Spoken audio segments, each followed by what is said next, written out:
Islamophobia, as a lot of people talk about it, and when you talk about it, they say yes, that Igbo are Islamophobic.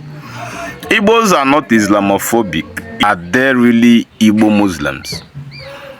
Are there really Igbo Muslims? Ewerundi Igbo, Bo Muslims.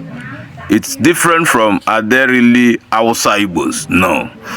The question is, are there Igbo Muslims?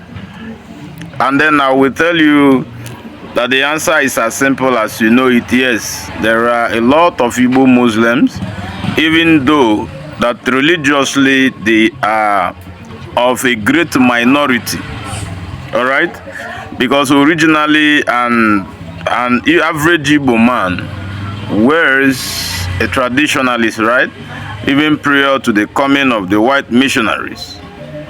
But as dated back as that period, there existed a group of Igbo that were Islam, that practiced Islam as their religious group, right?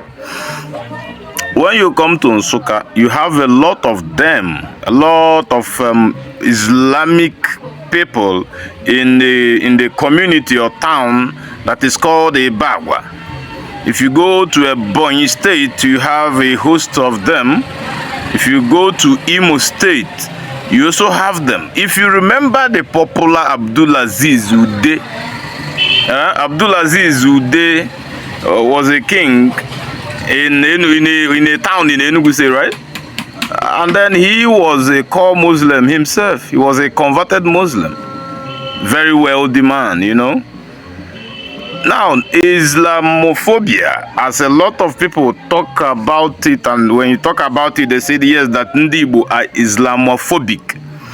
Igbos are not Islamophobic.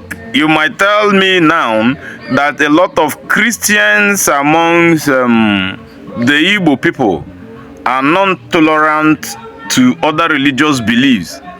Because even if you are an ordinary practitioner, the Christians have started judging you already.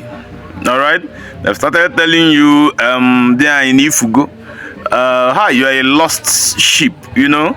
So it is that what I normally call it is religious hooliganism. It's that religious hooliganism that has been entrenched amongst the Christians that makes every other religious worshipper who is not resilient enough have the feeling that Igbo are either Islamophobic or anti-ordinana.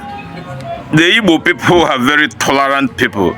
It is actually a religion. Even though the Muslims are doing the same, let me just be very plain. The Muslims are doing the same to Christians in the north. Well, they threaten you, all right, verbally or otherwise. All right, the north are doing it to Christians. So if Igbo people are doing it to Christians, that doesn't make it right either.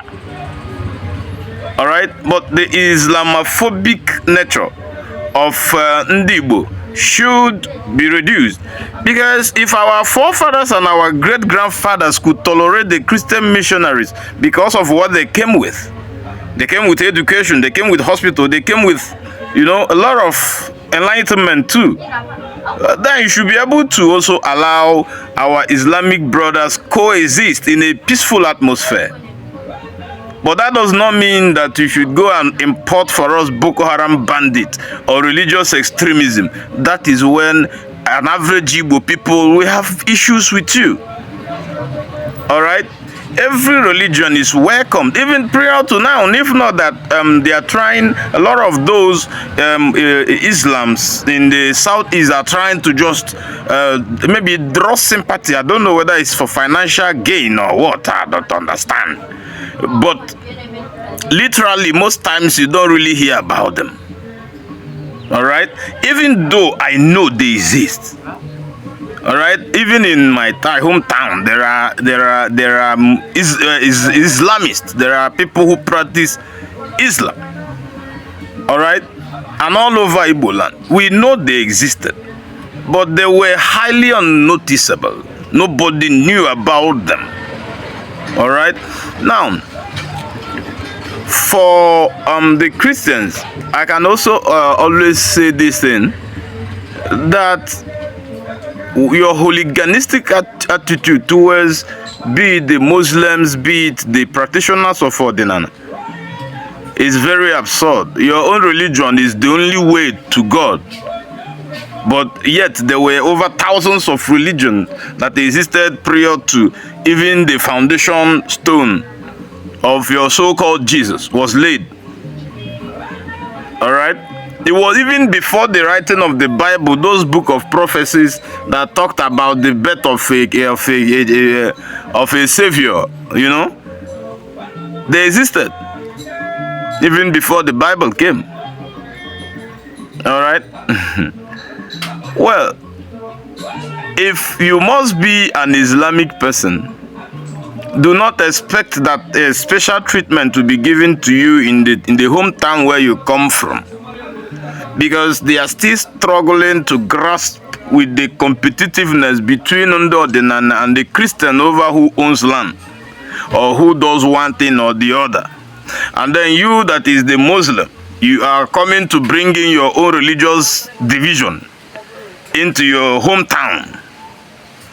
Oga, try to suit in. Don't expect any preferential treatment in any town or village you go to. Because I can tell you that in most villages, apart from places like that same Ibagwa, you do not find more than 100 Muslims at a time that are indigenous people. I don't know of any town apart from Ibagwa and a few others where you have, in that singular town, you have more than 100. If you know, you can let me know. Maybe in the comment section though. And for those who always say that Ndi Igbo did not allow the jihadists under Usman Danfodio to penetrate the southeast, you should also give credence to the thief people, because it was actually the thief and the Igala people who actually blocked the incursion of the Islamic jihadists down to the southeast. I don't know of any record of a fight between us and the jihadists, but there were history of the fight between the Domas and then the Jukuns and all the rest. All right, there are some historical angles and perspective I will be dropping in some of my exposition tomorrow or next tomorrow. All right, so you learn. You don't just make false assumptions.